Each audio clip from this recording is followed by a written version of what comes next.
Hello everyone and welcome to episode 15 of the SATO Briefings series. As you can see right here, we've got one of the more iconic air tactical aircraft for aerial firefighting, and that's the OV-10 Bronco.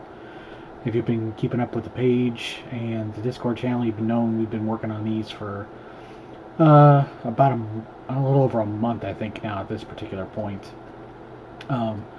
I got the P3D converted versions from George Arana of Eagle Rotorcraft, and he did all of the P3D renderings and updates to bring Tim Conrad's OV-10s into P3D version 4 and above. So all of that entailed getting the interior and exterior up to par, upgrading them up to 4K textures. And then he also added some things into the aircraft themselves that kind of helped bring them up to a, like I said, more modern association with the sim. So, as in, you turn the master switches off and the pilots disappear and things like that. And then I, of course, got a hold of them and am doing my version of the Air Attack, what I'm calling the Air Attack package, which is basically a civilianized OV-10. George Arana is going to be releasing the military OV-10As. He said he'll probably be releasing them soon. I don't know exactly when that'll be, but it probably won't be much longer after we release ours, which is coming pretty soon, based on so far in this project. But as you can see in front of me here, our package is going to be released with 4 versions of the OV-10. You see this version here was flown by the Bureau of Land Management in the 1990s. BLM didn't use these for very long, and I believe some of their OV-10s went to the State Department and some of them went to the California Department of Forestry. And now the CDF, back in the early 90s, they got a bunch of these surplus OV-10s and converted them to air tactical aircraft and replaced their O2 Skymasters. At the time, their air attack platforms were the O2 Skymaster, and they replaced them with the Broncos. And over time, California Department of Forestry became Cal Fire, and they've been around, like I said, since the 90s, doing this particular role. And I'm trying to think of when this was particularly. I want to say it was before 2015 or so. They started having some fatigue issues with the propellers on their OV-10s. Now, since OV-10s aren't really in service anymore, they've kind of come and gone in and out of military service, but a lot of those propellers are not remanufactured or any of that. They've just been recertified, and they've taken replacements off of non-flying airframes, essentially, for the longest time. And they started having those fatigue issues. So around, like I said, I want to say it was around 2015, the Cal Fire decided to retire their 3-bladed propellers and replace them with these 5-blade propeller options. So the fleet pretty much consists currently entirely of the 5-bladed propellers, including their OV-10D that they have currently in service. So with these 5-blade propellers, it helped, with some performance, some fuel economy, vibration. It's overall better for the airframes because most of these airframes are from the late 60s, and they've been just upgraded and kept flying by Cal Fire's contracted maintenance service, DynCorp. And they're the ones that have done all the upgrades, the maintenance, and everything else on their basically their entire fleet of aircraft, from the OV-10s, their S2s, their helicopters, the UH-1s, and now the Firehawk and the C-130 when they eventually enter service. But this was one configuration that I really wanted to to do because, I mean, it's the current fleet. This is how they exist currently. And I've added some of the antennas that they have currently. I changed some minor details externally. I've removed the sponsons for the weapons and all that. So they're basically a clean, slick OV-10 as they would be in firefighting service currently. So we have the current version, and then we also have the early version. This is pretty much how most people probably remember seeing the OV-10s, the OV-10As for the longest time. Granted, not maybe in this paint scheme. This is their early CDF paint scheme. They flew in this paint scheme for a long time before CDF transitioned to Cal Fire, and they changed their whole scheme of their aircraft and everything. So, I mean, it looks fairly similar, but this is how I remember seeing the OV-10 for the first time, flying over fires. It was in this configuration as you see here. This one here is in Ramona's livery for that particular time period that they flew in this paint scheme. And then obviously the 5-blade is for Hemet. And then we will look at the OV-10D, the 4-bladed version of Air Attack 505. 505 is a spare OV-10 that they keep at McClellan, up at Cal Fire's HQ. As far as I'm aware, they have their own aircraft stationed at McClellan Air Attack Base, which is Air Attack 500, which is also another OV-10.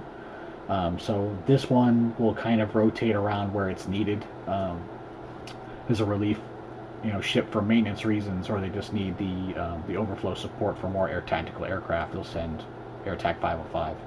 But currently, 505 also has the 5-blade propellers, but I wanted to represent this kind of in-between configuration of the OV-10D.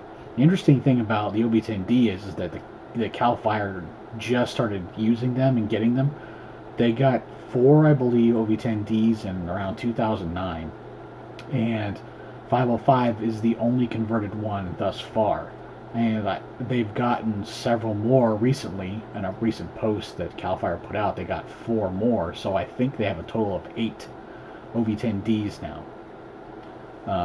In their active air attack base fleet, there's 12.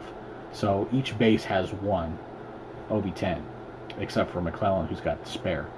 But with these OV-10Ds, they, NG models, technically, I guess you can say, they are planning on converting all 4 of the ones that they've recently bought. Now, I don't know if that means that the 4 that they previously had are part ships or what to do to support the remaining fleet that's around, but it's possible. Or they could convert all 8 of them, potentially. So, Cal Fire, as far as I'm aware of, right now is the largest operator of them in terms of numbers. Like I said, they have 13 total active airframes currently, and I think, like I said, they've got either at least 6 or 8 additional airframes that they have either in storage or they're in the process of possibly converting to the support versions, or the air tactical aircraft. So with these, like I said, I mentioned I already did some of those external changes to kind of help mimic what the more modernized Broncos kind of look like. Now, if you saw recently, I also am not only working on these, but I'm also working on the OV-10D and G models for the military versions. So George Arana is doing the OV-10As. I'm doing the OV-10D and /G model, I guess you can say. That will come after these are released. So, but like I said, I definitely wanted to, replicate this particular version because, like I said, this is exactly how the fleet operates currently. Now, I did have some questions with some people recently of, am I going to release other repaints, or is it just going to be these?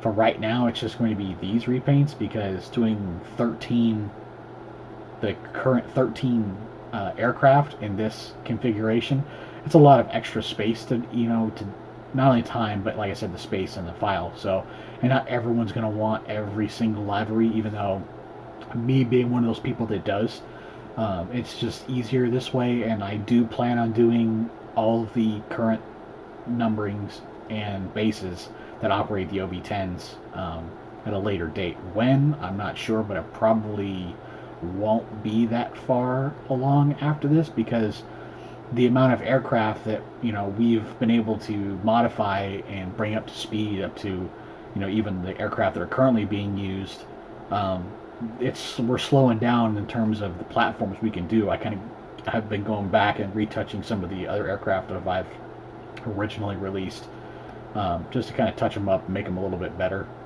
as I've gained experience and things like that. And I've also added more repaints to some of them as more aircraft have come online in some of these platforms, et cetera, et cetera.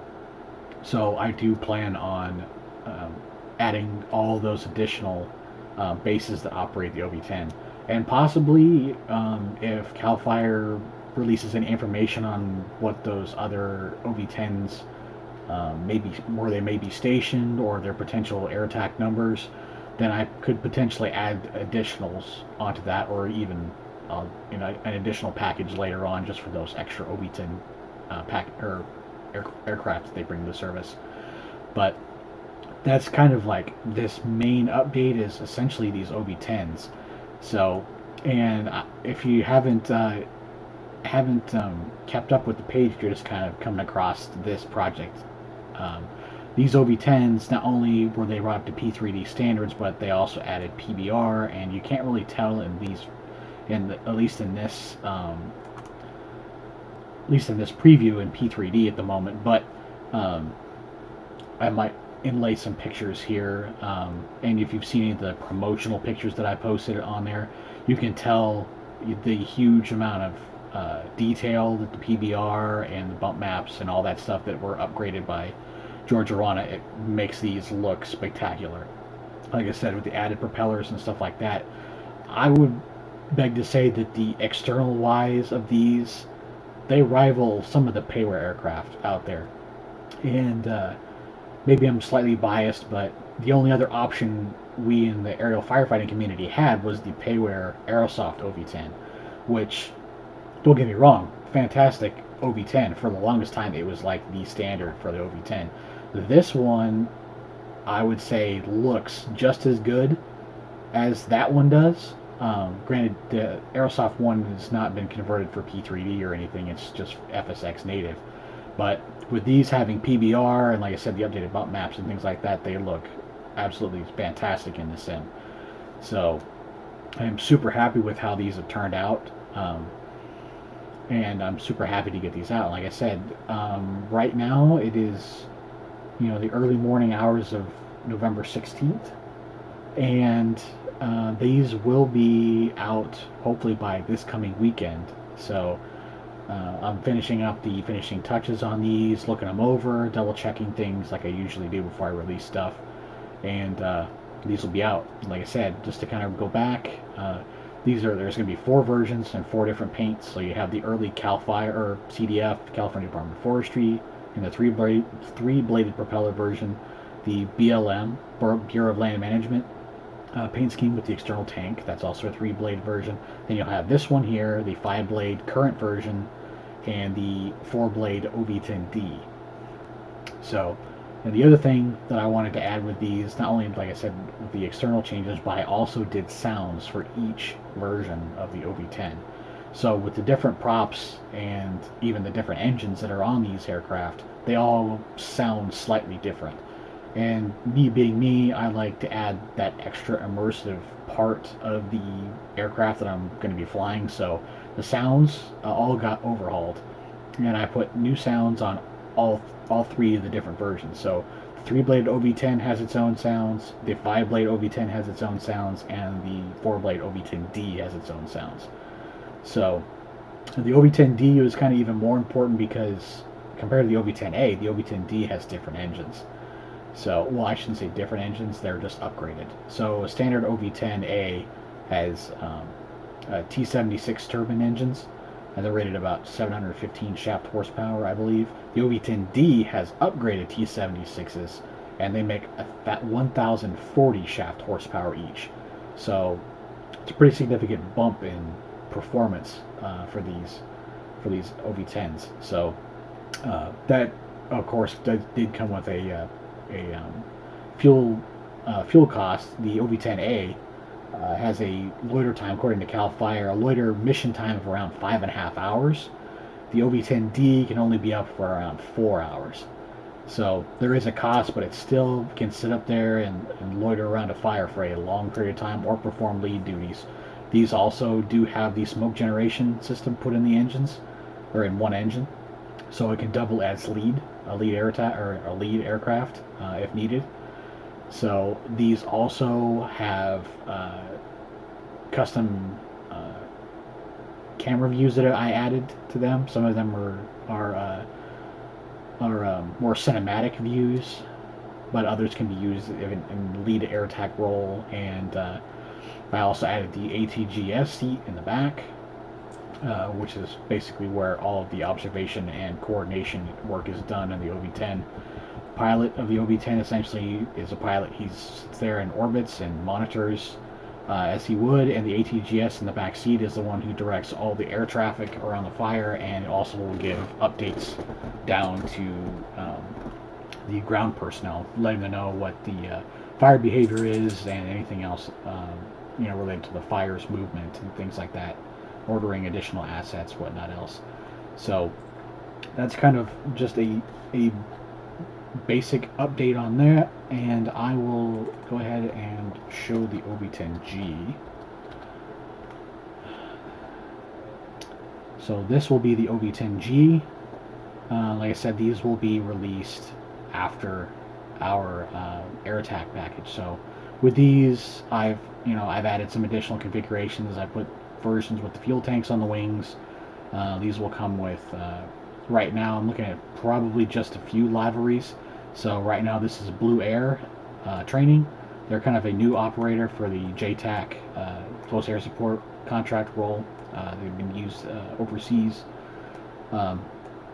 doing basically what the OV-10 was designed to do, is forward air control and close air support aircraft. So that will come with this paint and several U.S. Marine Corps paints. So that'll be the flat gray, which is very similar to this, and a European green camouflage. Those are the ones I have planned currently. I might do one, maybe two others, but that's kind of basically all I want to really expand upon on these for right now. So like I said, it's not aerial firefighting related, but it's sort of related. So I just did want to, for those that maybe come across this and they're not into the aerial firefighting stuff per se, but I am doing some military related stuff too. So thanks for tuning into this one, and you can catch these by the end of the week, hopefully, and thanks for watching.